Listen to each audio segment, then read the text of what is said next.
The FRA is proposing a 5-year, $40 billion budget. If that budget is not approved by the House, by the Congress, what will be the consequences of that to America's passenger rail network and to our economy? Our budget really is about the safe, efficient, and reliable movement of both people and goods. And when you take a look at the significant transportation challenges that our nation, our communities, our citizens are facing every day, the $120 billion per year the congestion is costing us, the loss of productivity, and then when you take a look at how out of balance our transportation network is, clearly rail is the mode of opportunity. And so through our budget, we believe that we can robustly balance our transportation network, understand those markets where rail has a role to play in moving people and goods, and particularly when it comes to passenger rail, provide that convenience, that enhanced productivity, when people can work and riding on trains, the convenience of city center to city center travel, while also enhancing the environment. Mr. Sabo, to build on, to advance, and to build on the successes of the PREA Act of 2008, how does the next reauthorization, how different does it need to be? What does it need to look like to build on those successes? Well, PREA did, in a bipartisan manner, generate, significant progress.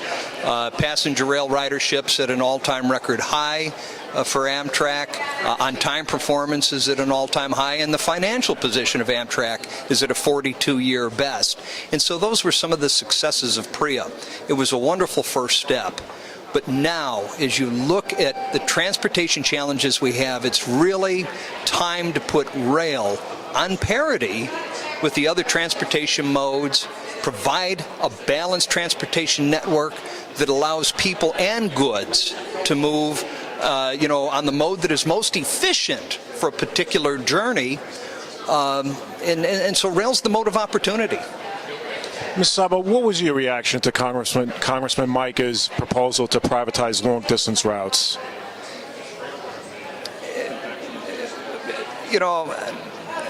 Well, let me just say this. As an administration, we remain committed to the long-distance service. The private sector is motivated by profit. That's not a bad thing. That's actually a good thing. It's very efficient. But the truth is, there is no margin for profit there in long-distance service. This is very important service. It plays an important public service, providing public benefits that ensures our nation is connected, rural communities are connected to the broader transportation network. So there's very important public policy reasons why a national passenger rail network is important, but certainly no opportunity for private operations.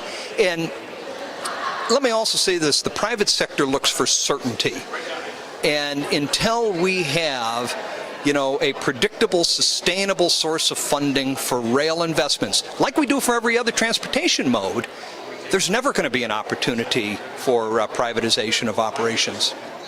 Sabo, one last question. Thanks for your time. Mr. Congressman Mica says that long-distance routes are losing money. Why are they losing money? Is it because they don't get the dollars that they need to upgrade their infrastructure? What are some of the reasons, or one major reason, that pertains to the challenges on the financial side of the long-distance routes? There's an old saying, the more you capitalize, the less you subsidize. And so our goal is to make those capital investments that improve the reliability, the efficiency, the quality of that service, and enhance the passenger's experience and meets the passenger's expectations. And through those types of capital investments, you can actually start driving down the operating costs. Now, I don't think we should ever have illusions that the long-distance network is going to generate a profit, but I do absolutely believe with better capital investment, we can continue to achieve additional efficiencies in that network. Mr. Sabo, thanks for your time.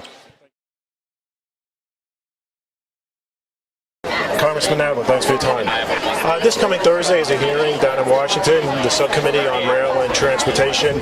There'll be a series of hearings about reauthorizing the Passenger Rail Investment Improvement Act. What's the significance of that reauthorization? Well, number one, any reauthorization. Most bills we pass are for periods of time. They need reauthorization after 5 years, 4 years, whatever it is. And we update them, and also very often, although not always, funding is dependent, continued funding is dependent on the reauthorization. Now, we're supposed to reauthorize the entire transportation law next year. We're preparing for that. We have a special task force with some of the ranking Democrats to recommend the freight policy, but there'll be passenger and freight policy, and Korea is part of that. I know there was a field hearing at Morton. And let me just say, there is, as you know, been a continuing struggle to get Amtrak adequate funding. The Republican budget would reduce it by a third, which is ridiculous. And so this may figure into that, too. I mean, obviously, we're going to struggle for adequate funding for Amtrak, which we've gotten barely adequate funding the last few years for operating, but not enough for capital investment. You know, there was a field hearing just a couple weeks ago here in New York at Moynihan Station, which you attended. Are you confident that with the upcoming reauthorization that some of the big mega projects were talked about at that hearing, such as the new Gateway Tunnel between New York and New Jersey, which I know there was a recent victory to secure the passageway, but there's also a lot of other infrastructure choke points, so to speak. The Baltimore Potomac River, I think, was built in the late 19th century.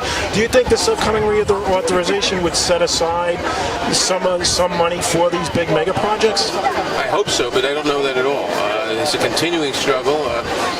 The Republican majority in the House, and many in the Senate, but the majority in the House certainly is hostile to any government expenditure. All they care about is cutting, way beyond what we should be doing, in my opinion. And this is part of it, so I can't predict that. There's another feature, and that is much of our transportation funding, not necessarily the rail funding, but mass transit and highways, which relates, is all paid for by the gasoline tax, and the gasoline tax is not inflation sensitive. It's getting less and less as inflation goes up, and as we use less gasoline because of energy conservation, it's getting less and less too. So we need to look at a whole new financing mechanism for transportation. Congressman Adler, thanks for your time.